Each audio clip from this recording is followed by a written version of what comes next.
I'm not the best at reflecting or being self-congratulatory, I understand but that. but I will say, especially like, well, specifically, how's it all going to end? Every time I have let myself listen to that song, there is like a level of detachment that's present, and I kind of feel like, oh my god, how did I write this? Like, I don't even know how this came out of me. So that is kind of cool Mhm. to make a piece of work that is clearly yours, but also feels foreign and alien and mysterious in a good way. On today's episode, we're joined with two people who are no stranger to this show. First up, our good friend Katie Gata, who now goes by the name of Sleepy Jean. And joining her today is the man, Dan Serre, her partner and producer and guitar player of the Shitbats, and lifelong friend of mine. Sleepy Jean just released a new album titled Idle Hands, and it is absolutely fantastic. You should give it a listen because it's available everywhere right now. And on this episode, we talked to her about rebranding her whole image and approach as an artist, and all sorts of things from writing to comedy to live shows. This is just an awesome conversation, and if you're any kind of content creator, I think you can get something out of this one. And before we get into this wonderful chat with Katie and Dan, we're gonna play a little song.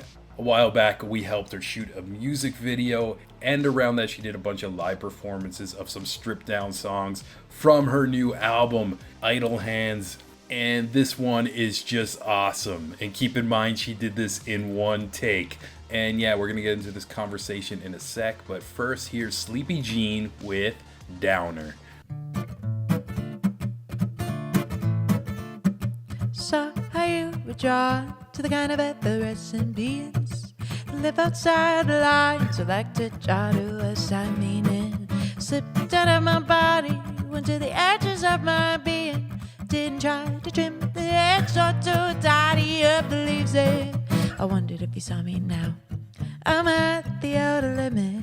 How much longer can I hold out? Still I'm where I can finish. Day. What did you wait?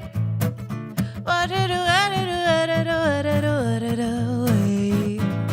I guess I never really understood it. I never gave a second glance. The only question in my heart was how to hold happiness in my hands. Not to spread myself so much thinner. The thoughts that spiral with no answer. Don't want attention as a quitter. I became a great romancer. I wondered if you saw me now. I'm at the outer limit. How much longer can I hold out? A line where I can finish. Don't really wanna let you down, and I don't wanna be a downer. Maybe it's better to drown than to stay afloat and flounder. What did you whoa? What did you whoa? What did you what did you what did you what did you what did you?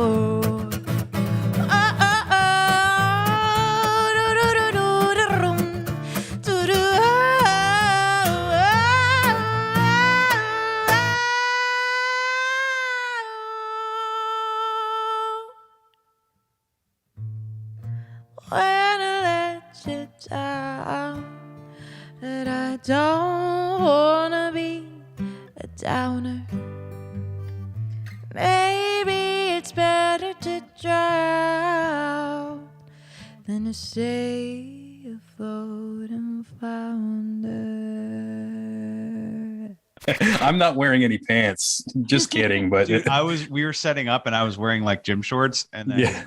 we backed it off and I'm like, fuck, I gotta put on pants. Yeah. I always do, just like out of respect, but really, people would never know. I don't know why. I just don't be more comfortable. If I can just be in gym shorts, I just want to be in gym shorts. I don't want to wear it. Yeah, Well, that all guy facts. that was like a commentator on CNN got caught masturbating on camera.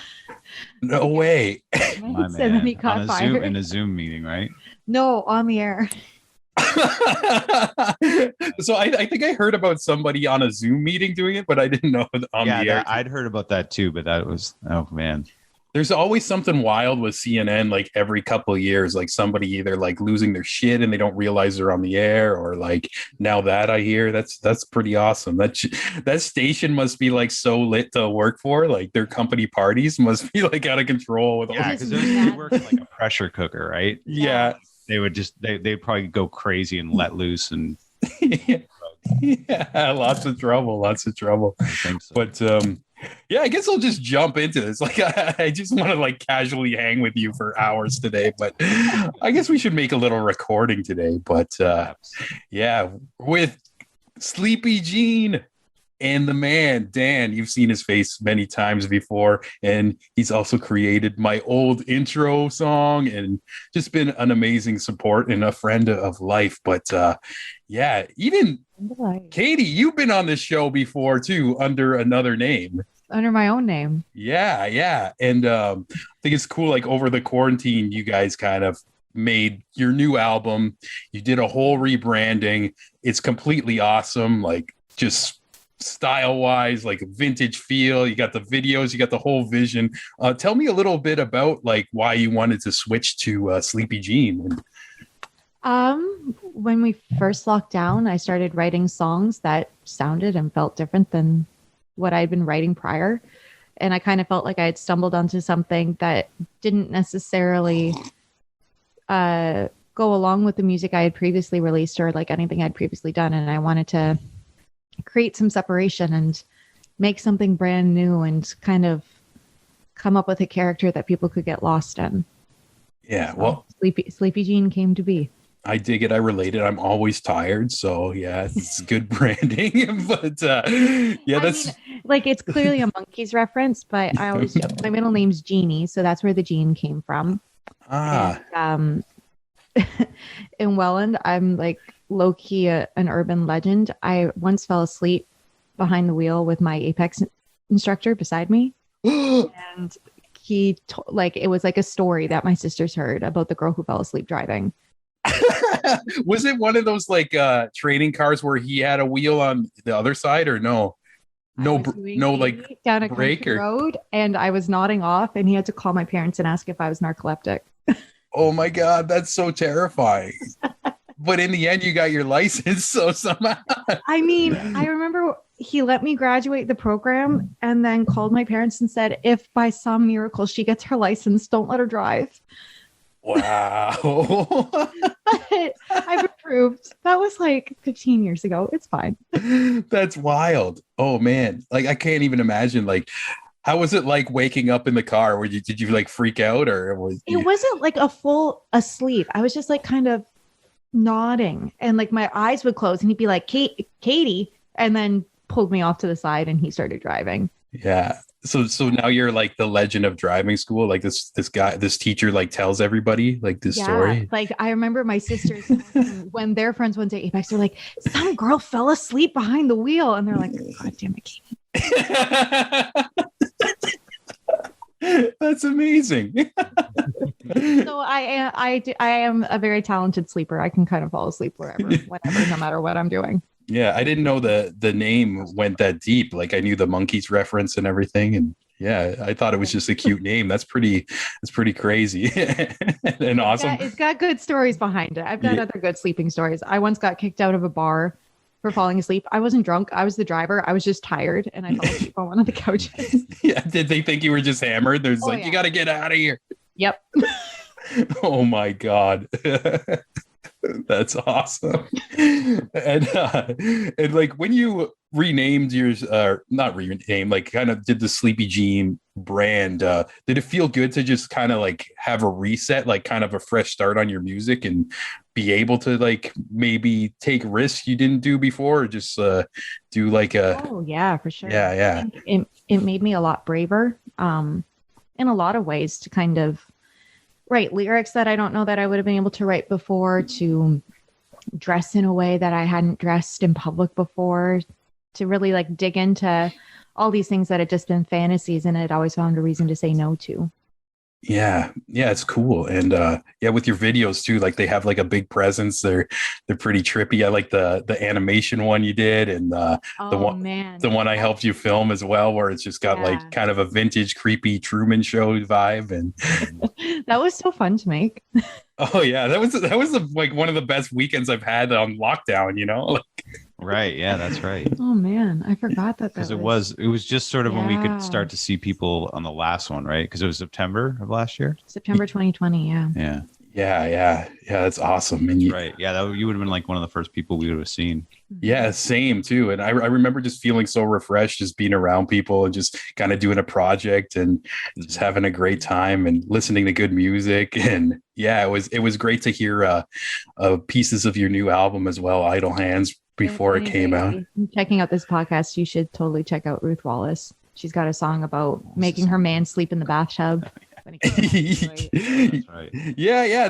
Like even at the place we were shooting, like we ended up finding that vintage record of Ruth Wallace, who I've never heard of before, but now she's on my Spotify. And like, what year do you think that's from? Was it like the 50s or something? But late 40s or late 40s. Like, to explain to people, like, this Ruth Wallace lady, she was like the Cardi B of the fucking 40s, like just kind of hoeing it up a bit and everything. Okay, so back to this album as well. Sorry if there's a hard cut there. Just little technical things going on. But fucking yeah, you guys like basically did this over quarantine as well, like almost together. Like Danny, you were like kind of like in a producer role of everything. Yeah, I guess we like co-produced it. It was sort of I don't know, she started writing songs really fast, and she said, let's do like, I don't know.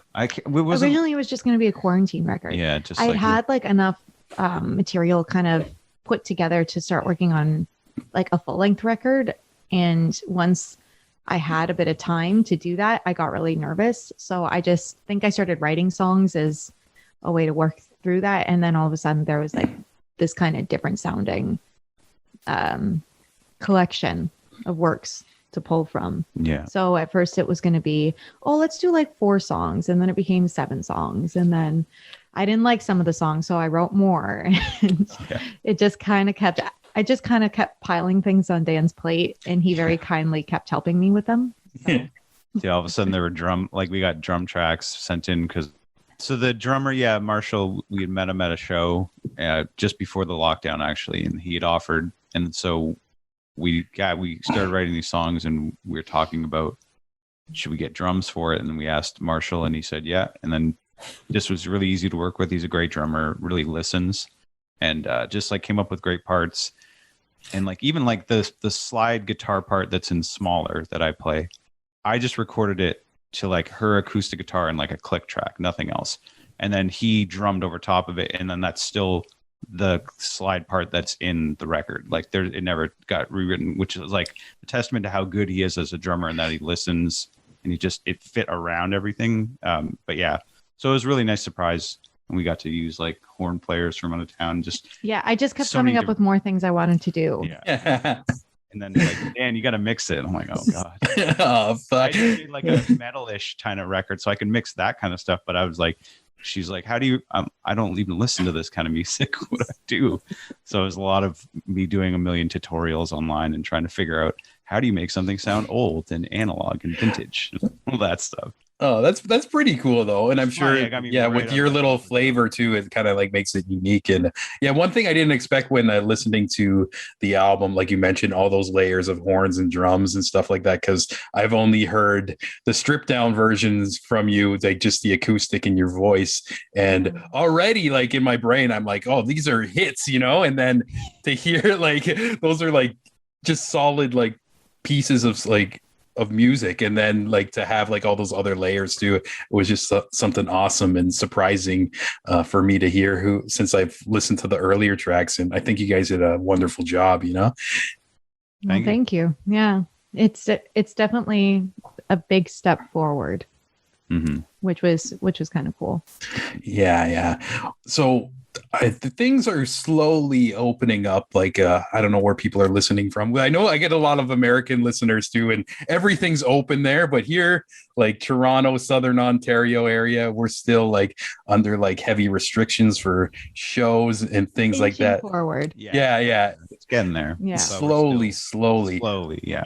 So are you thinking of like doing like some live like performances for Sleepy Jean anytime soon, or just kind of so we're very lucky. We're getting taken out on the road by our friends in My Son the Hurricane, which is a 13-piece New Orleans style brass band that also has like an MC who sounds like he's from Rage Against the Machine. Sick. It's like a really weird mishmash of things, but it works. Super fun.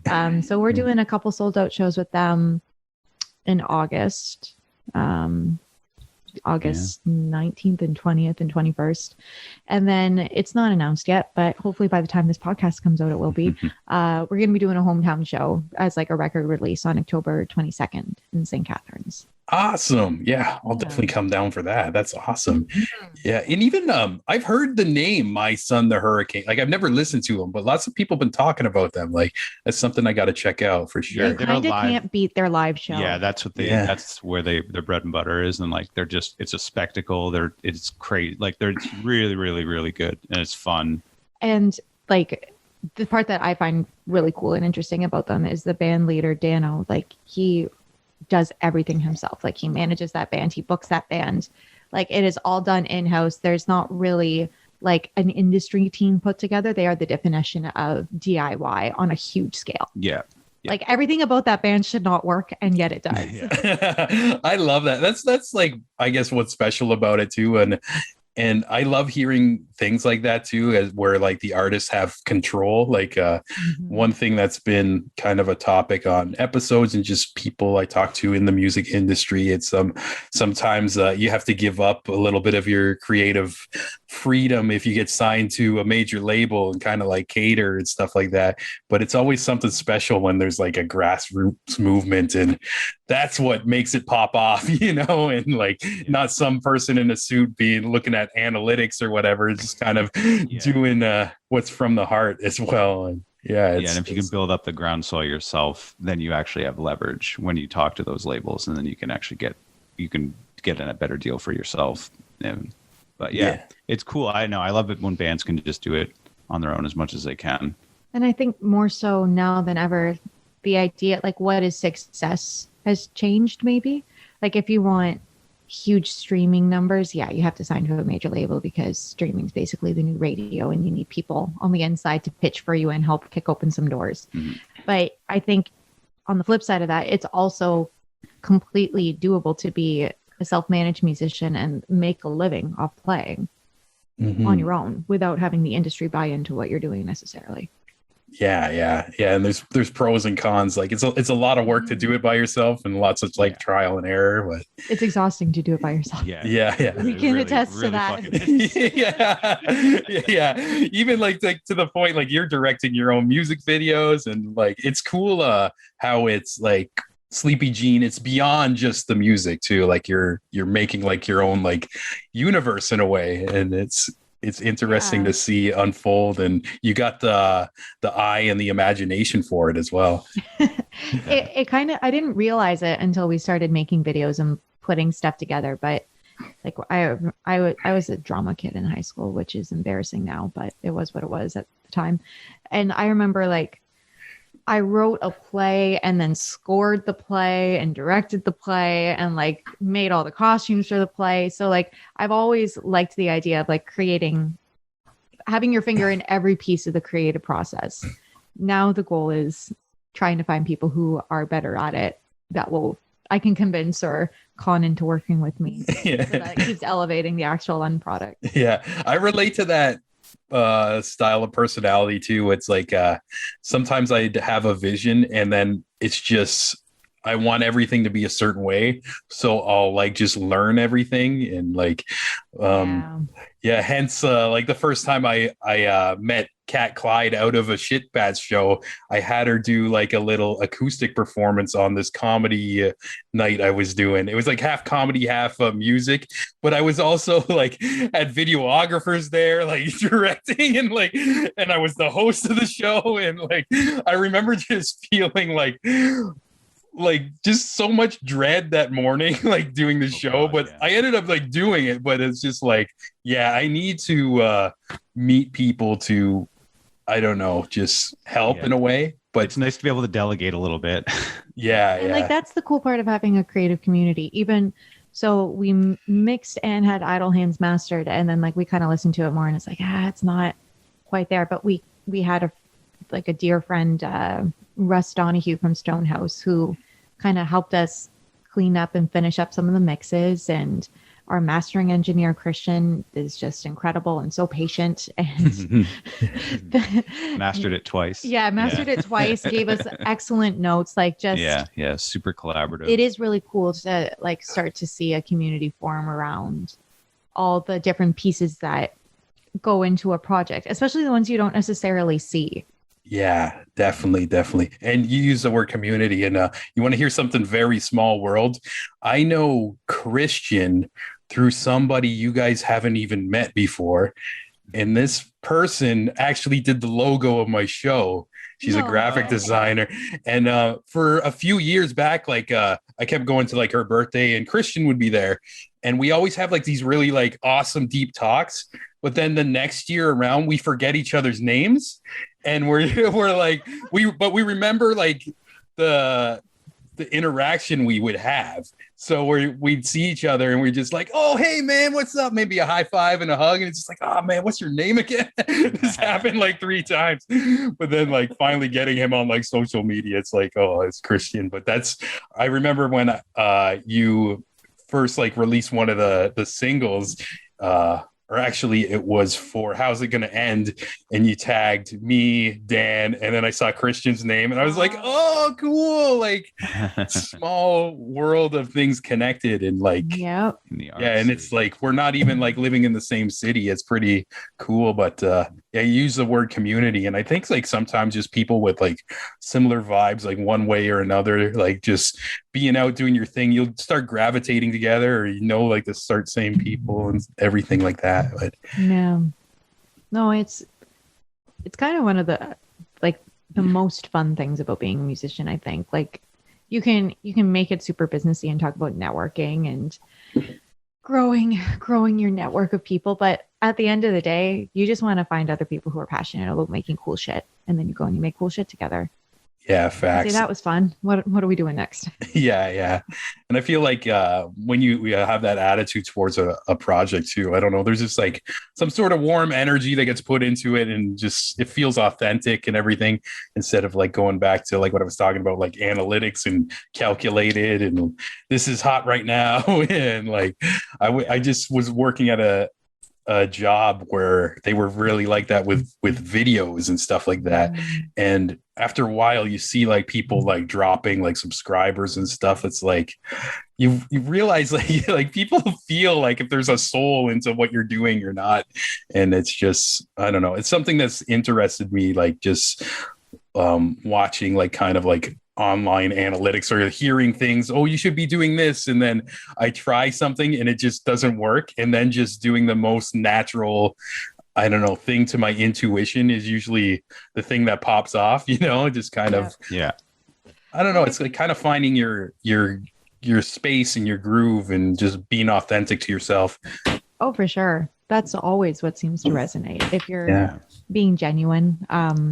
Because like the thing is with all the trend following and stuff is that by the time it's a trend, you're already too late. So like if you're trying to hop on something that exists, what's the point? And then like what you're trying, go do the thing that made the other person that is not you work. So like how is that going to work for you? Like there's no guarantee that that's going to work, right? So you just try to be yourself as much as possible, whatever the hell that means. Yeah, and I mean, I think dig into who you are, what makes you happy. I did have something good to say and it flew out of my mind. It's all right. If you like it, then there's probably a couple other million people that will like the same thing as you. Like we live in a culture, so we all have similarities, especially in tastes and whatever, right? There's only so much stuff. And just try to make whatever you want to make so undeniably good that even if somebody wouldn't be into it, you're going to draw them in anyways. Yeah, I love that spirit too. Yeah, don't suck. And sometimes you got to suck and fail to get good. And like, but then eventually don't suck. Yeah. Well, no, sucking's kind of there is something. I've talked to Dan about this for a long time. So when I quit I had like a design job that I quit when I was 25, and I started playing full time, and I realized pretty quickly that even though I had like kept up with like playing gigs and stuff through university and college and whatever, there was a whole portion of like my voice that I hadn't been using. and I've been working on like waking it up and learning how to control it. And I've sucked at a lot of gigs as I try and practice like using it and getting used to singing in a way that I had decided was too difficult and just not worth my time. Yeah. But there's something fun about sucking, but knowing that like you have to suck for a while in order to get good. And Yeah. Especially if you're like trying different things and like also analyzing yourself. It's almost like in a way, like say you do a gig and you bomb it, but if you learn like, oh, I should never do that way again, it's not actually a failure. You're kind of like failing forward in a way. It's like next time you're gonna just kick at it. We had one show where we bombed. It was terrible. I was laughing in my head at the time going, we're fucking bombing right now. This is bad. None of my jokes hit. It was crickets the entire time. It was rough. I won't like it was I love it. Show we played as Sleepy Jean. So I think there was like this implicit pressure. And we were opening for our friends, the Mandevilles, and it's kind of like a rock and roll. She sounds a bit like Melissa Etheridge and Janis Joplin put together. And I decided I was going to play all my new jazz inspired songs. And like the audience just didn't care. They weren't having it. Nice and slow too. We just played the first I thing. remember as soon as you started, like, Yeah, oh no. How long is this set again? Okay. But you know, like now as we get ready to open up for like another like kind of party band, we have some good knowledge going into how we're building those sets so we don't get murdered again. Yeah. We'll get back to you on if we get murdered. We'll see. I still think I don't know. You can try as much as you can. You got a 14-piece brass band, they're gonna kick your ass. I don't care who you are. Yeah. You try your best. Yeah, but I think you got some good like upbeat songs like Downer, for example. That's a banger. You can get people going. Smash your guitar at the end. Like yeah. No way. I like it. Downer's the big toe tapper. I've been playing that at my cover gigs, and I don't say that it's my song. I just kind of play it, and every time people are like, "Oh," and they kind of start doing like the mom dance a little bit. I see a lot of shoulders go. Oh, that's amazing. That's a good like what do they call it? Where they test like group testing type thing. Yeah. Studies. They usually do it for like advertising and stuff, and like put you focus group. That's the word. That's the word. I love how you like if you get hired for a cover gig too, you just sprinkle in your own song too. It's like fuck you. Here we go. Exactly. Yeah, that is the fun of doing it that way. And then you get if you don't say it's yours, you get honest reaction, and like you can just see if you lose people, if people become more engaged, like you can just kind of feel it out. And then that helps improve your songwriting, or be like, okay, this song needs to be tweaked here, tweaked there, or that's a dud. Leave it alone. Yeah. You find out where the fat is really quick. Yeah. That's an awesome practice. Yeah, that's so cool. And that's one of those things that you can only know by stepping up in front of people and trying it out. You know, it's like there's I know so many people where even like comics I've met too, it's where they're just too much in their own head and in their own room, like trying to craft something perfectly.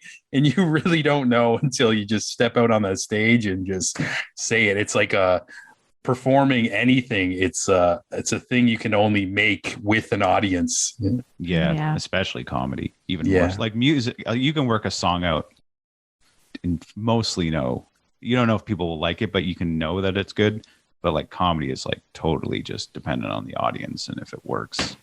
And your like unique timing that day, like where you put your pauses, where the emphasis on like what word in the joke in the final line that's supposed to get them. Like all of that. Comedy's so cool. It's the best. Yeah, it's crazy. I love it so much. That we liked.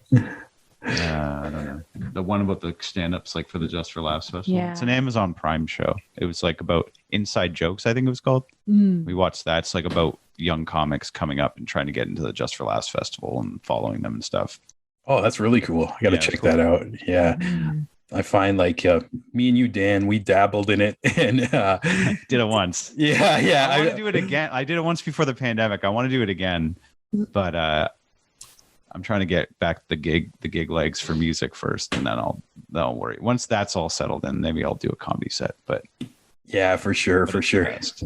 Yeah, even like I feel like I don't want to be like a full-time comic, but then I get like a little like itch, like just remembering like things or seeing a friend do it. It's like, oh yeah, this is exciting and like Yeah. everything like that. How would you compare like because you've obviously almost like all I've known you, like you've been doing like live music as well. How would you compare doing stand-up to doing like a live music set?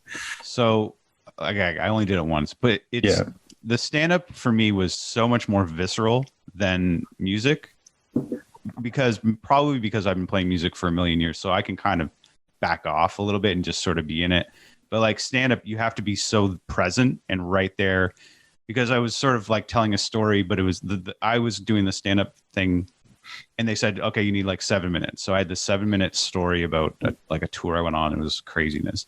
I had worked it all out. Katie helped me. I like told it in front of her, had it all worked out. And then we got there and it was like packed. They're like, okay, it's going to be like a 5 minute thing. I'm like, fuck. Okay. And then it was like, okay, it's going to be your best tight 3. I'm like, motherfucker, I don't have a tight 3. I don't have anything. I have one story. Yeah. It's like 7 minutes long. Yeah. And like, I have so I can't even get into half of the shit that makes it funny later. So I just had to like be going off of people. And because I played a million gigs as a musician, I can read a crowd immediately and quickly go where I had to. And so I had to use like a lot of those skills to prevent myself from bombing because I don't have I don't have a material. So I'd like to have a tight 5 that I could just go up and do an open mic with sometime. And that way it wouldn't happen again. Yeah. Tight 5. Like person. Yeah. it's interesting too. Like all being you need that tight 5. Tight 5, yeah, baby. that's all Gotta you be need. Clean though. But like honestly, like I've seen like some comedians in Toronto, like, and I've seen them like 8 years ago do their tight 5. And then it's like 8 years later, I see the same like set. It's like, and it's interesting because it works, but it's like, are you even evolving? You kind of like tell like there's like a reason why they haven't like kind of moved up from an open mic level. But Yeah. I guess if that's just your thing to kind of go out and have a good time, I wouldn't knock it, and especially if your new people see you, they're laughing. I guess that's cool. But then there's another side of me. It's just like, yo, take a risk, you pussy, like evolve yourself. Like, especially in comedy, because it's kind of expected, right? Like that's sort of the culture. Music, you can play your old songs and it's so cool. People want to hear those hits, but like comedy, you're expected to be constantly writing new shit and constantly trying to be relevant, at least as far as the way it's evolved from what I've watched anyway. Yeah, definitely. So yeah, it would be I understand because he's probably said it so many times that he's super tight and he's like, he knows where the beats are, and I can understand that. But yeah. Reminds me of that Miss Maisel bit where he's saying Bob Newhart's. Oh yeah. He's doing Bob Newhart's routine at the beginning of the show. I haven't seen that, but I'll have to check it out. Marvelous Mrs. Maisel. Oh yeah. It's also about comedy. It's like based kind of loosely on Joan Rivers. Oh, cool. It's about this woman who's like her life falls apart and she kind of like falls ass backwards into being a comedian, but she's incredible. And like, you want to talk about creating a world? Oh my God, the costumes in that show and the dresses. Yeah, you're just trying to steal ideas the whole time. I'm gonna wear that, and I'm gonna wear that. That's awesome. So you are putting a little extra thought into your live show as well. Are you thinking of doing like a little like theatrical things here and there, or kind of keep it more like music style, or is this going to be a surprise?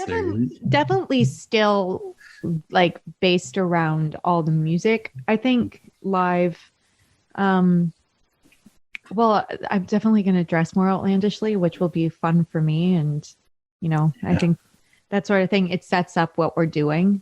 And I find a lot of, especially like in the folky world, there's a lot of similarities between a lot of artists, especially in the way that they aesthetically present themselves. And I don't know. I just want to have fun with it. I'd rather not be a cool girl in her plaid shirt and, do something a little bit beyond that. Yeah, that's dope. Oh, I forgot to mention too, I was just scrolling my timeline last week and I saw you in the Niagara Falls Review for a show you're doing with your friend. What's her name? Genevieve. Genevieve. That's it. Yeah. Even like I thought it was a post from you, and it was like official Niagara review or Falls review. I was like, oh, sick. Katie's out there killing it. But yeah, Jen wrote this play called Jimmy, Bill, and Me, and it's about her coming to terms with her father who's experienced homelessness and some mental health issues and some crazy addiction issues, and her like kind of trying to figure out how to forgive him for taking off when she was 15. And I play a ghost. Essentially, I'm supposed to be the physical manifestation of her father's potential, and I sit with my back to the audience on the stage, and I kind of like score the play. So it's a one-woman show. She plays herself and her dad, and she like morphs between the two characters. And then like I kind of came up with like these little musical themes that represent the different characters and just play music underneath. That's so cool. And kind of you telling me about like how you had like you were like a drama kid and everything. It kind of like it's like almost everything you've practiced in your life coming together, from the music and the theatrical side and stuff, just coming into this one show. And that's awesome. Yeah, it is pretty cool. It's very interesting. So if anybody wants to come down to Niagara Falls and see it, it's running August 27th and 28th at Camp Cataract, and there's tickets online. Awesome. And shout outs to Jen as well. I remember like when I met her during your music video shoot, she was kind of loosely telling me about the show, and now it's awesome. It's kind of getting a buzz, like to the point where it just kind of popped up on my feed through like the news, you know. That happened. Yeah. That's awesome. Yeah, She's gonna be thrilled. She will be so thrilled to hear that. Yeah. No, that's killer. And would you want to do more stuff like that, like score, like maybe like films or plays or anything? Yeah, it would be killer to write a film score. I think that would be super cool. I mean, that would be a huge learning curve to put together all the pieces for that. But the fun thing about creative projects is you kind of like climb a mountain and then you see the next one. You're like, okay, let's get back to the bottom and try and find our way back up. Yeah. For now, I'm going to keep working on trying to feel out and work my way through how to make a really good record. And then once I accomplish that, that'll go and try and talk my way into film scoring. Yeah. Do you feel like you're always like a forward thinker? Like when you're done something, it's like you're on to the next thing and not really like reflecting back at what you've done? Or what do you think, Dan? Oh, God. Yeah. She's like 14 million steps ahead of every process ever. So she's like constantly looking like, what about this?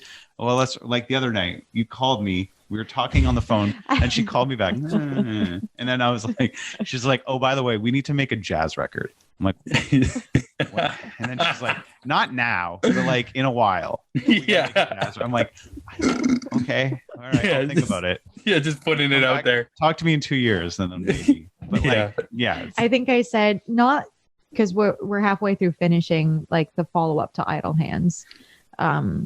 So not that record. And then I already have the record after that kind of sketched out in my head. So not that record, but after that one, then we do the jazz record. Yeah. I'm like, all right, whatever. That's cool. Yeah. I kind of got that years to learn how to play jazz guitar, I guess. Yeah. I'm similar minded with my own projects too. And I kind of got that vibe from you, Katie, as well. I don't know why, but the other week, something really put me in check. A guy moved into my building and we were just kind of talking, and I was talking about like the thing. We were just having a beer on the porch out here, and I was just kind of talking about like videographies, like in the film industry and stuff like that. And he saw me with like metal shirts, and I'm like, actually, people kind of know me from like the hip hop scene. And he was just like, oh yeah, like I love King of the Dot. And I'm like, man, you have no idea. I'm like the cameraman. He was like, what? And then like all these stories started popping up of like things I've done over like the past 10 years that I never think about. And like I really like want to thank my neighbor because like every time like I'm like engulfed in something new, like I feel like I haven't done nothing with my life and I'm just going forward in a way, like trying to grab different things ahead of me, but I'm not like looking back. And I was like, wow, I've done like my boy, my new friend Dave upstairs in the building, who's also like joined the Patreon as well. So if you're listening to this, thank you, Dave. But you made me really appreciate like and one thing I got out of it is like sometimes you got to take a moment to just kind of look back and be proud of what you made, whether it is. And maybe I can pass this on to you, Katie, before you start making jazz albums and stuff, to maybe give Idle Hands a big listen and just be like, yo, we fucking did this. We did this and this is sick. And we got a couple music videos and some shows on the way, and you just kind of sink in and I mean, Katie. I'm not the best at reflecting or being self-congratulatory. I understand that. but I will say, especially like, well, specifically, how's it all going to end? Every time I have let myself listen to that song, there is like a level of detachment that's present. And I kind of feel like, oh my God, how did I write this? Like, I don't even know how this came out of me. So that is kind of cool to make a piece of work that is clearly yours, but also feels foreign and alien and mysterious in a good way. Yeah. That's the only mix on the record of mine that I can listen to and enjoy. Yeah. Are you the other ones I'm like, fuck, I should have done that. Yeah. But how's it all gonna end? I think that's the one I'm the most proud of too on the record, I think. Yeah. Yeah, it's cool. We were talking about this last week too, or earlier this week, I think. I Don't Belong's like the only purely acoustic song on the record. And I didn't realize until like listening back to it and kind of revisiting it to get ready for shows or whatever, how personal that one is. Like normally I try and use like a lot of metaphor and, for lack of a better term, mystery to try and like hide what I'm really talking about in my songs. And that one is very bare, which that in itself, for me at least, is like a step forward. And that was a cool performance too, because it's all one take, just her playing and singing all in one spot. And right like, here. Actually. Right on the couch. Oh, amazing. Yeah. Yeah. So it's like, I remember capturing that. And like, we live in an apartment building that's creaky and old, and there's like, you can hear people moving around. And I remember just being like, as I was going, especially towards the end, there's like maybe there's 10 seconds left. And I'm like, just nobody fucking move it. Because like you could hear everything with the mics. So you'd hear the creaks and it would ruin it. And so we got lucky on that one because I was like, this is the take. And it was, yeah.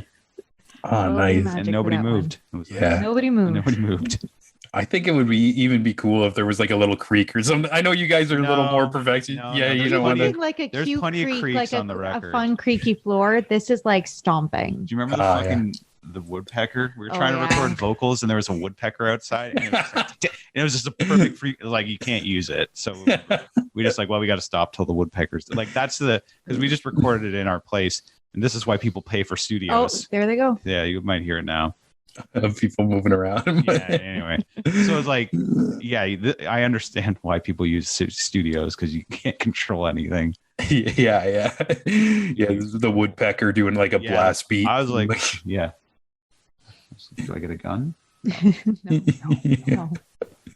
How's it all gonna end? Bang.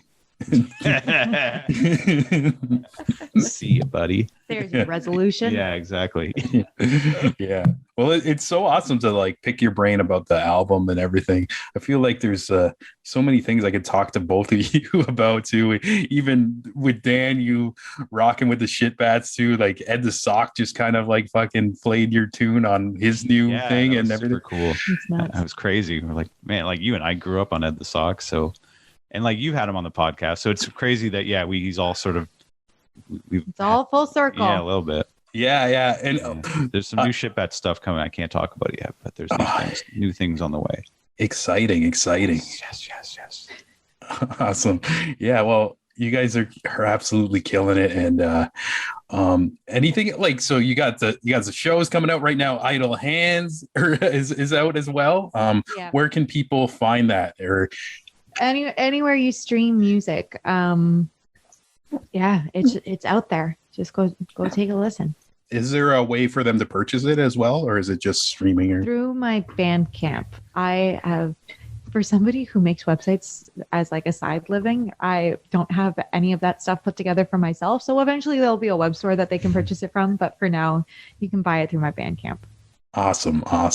And yeah, Dan, you mentioned you got shit bats on the way. Anything else you guys got going on? Or I mean, I'm writing some of my own stuff right now, but The TV show that you worked on? Oh, well, yeah, because I was just working on a TV show for the last like 6 months. So I just starting to get back into playing music, like playing gigs again and stuff. It's called Why the Last Man. It's going to be on FX September 13th or something. They just put the trailer out. So yeah, so I've been kind of away from music a little bit. I still been I always sort of write on the weekends and stuff, but like we would work like 80-hour weeks. So there just wasn't a lot of time. yeah. So yeah, there's that. But ship bats there's some stuff coming in the fall that'll be exciting. And then yeah, I can't talk about it yet, but it's gonna be good. Yeah, that's awesome. Maybe I'll stop the recording and ask you about some other things. But yeah, Katie, Dan, thanks for hanging out with me once again on this show. You guys are welcome back anytime you guys make something. And I just selfishly like to hang with both of you. So yeah, you can come down. down and hang out again. I love that. I for people like watching on the YouTube version, I actually slept on that couch right there last time. I was down, but yeah, that was good times. And yeah, definitely I miss you guys, miss the energy, and I'm excited once the world opens again to see you guys do what you do best and everything like that. You guys are very special people in my life, and you guys just always such a source of inspiration to me. And yeah, just keep kicking ass and keep giving me fuel, like selfishly. You do it too. I just watched your Watchmen interview yesterday, actually, with that Daniel guy, right? Yeah. It was cool. He's a cool dude. Yeah. He was awesome. Yeah. But yeah, and when things open, I'll introduce you to all these characters on my show and everything like that. So nice. Awesome. Hope you guys enjoyed that episode with Sleepy Jean and Dan Serre. Like we mentioned, her latest album, Idle Hands, available everywhere right now. And before we go and play the track we talked about, How's It All Gonna End, I gotta first thank all you legends on the Patreon. From our co-producer, Jeremy Hopkin of Hopkin Design, to the Queen, Ola Mazuka of Sonic Fold, Ryan Watkins of Ryan Radio, Amanda McKnight of Top 10 Nerd, Pat Maloney, Ryan Campbell, Daniel Sun, Drew Stewart, Devin Staple, Mike Ulio, David Kearney, Jared Pepper Bronstein, aka Mr. Spicy, and last but not least, Francis Coffer, aka my mom. Thanks once again. All the support helps me so much. You guys have no idea. And if anybody else wants to support this platform, you can either share this episode or go to patreon.com/thecreativeimbalance, and you'll get a shout out like everybody else at the end of the episode, and I'm going to personally send you a t-shirt. All right? And like we mentioned on this episode, we talked about the song, How's It Gonna End? And we're going to play that for you right now. Thanks again, everybody, and we'll catch you next time. Cheer!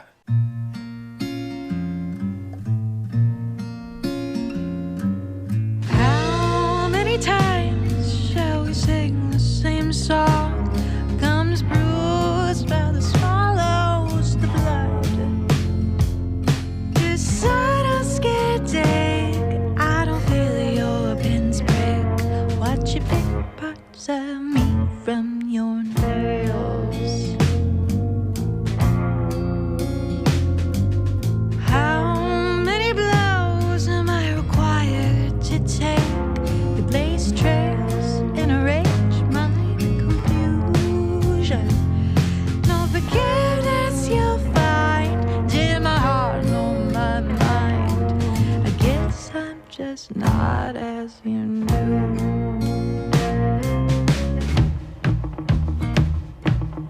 How's it all gonna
May you live as you glide, paper lining your skies. I won't pretend to admire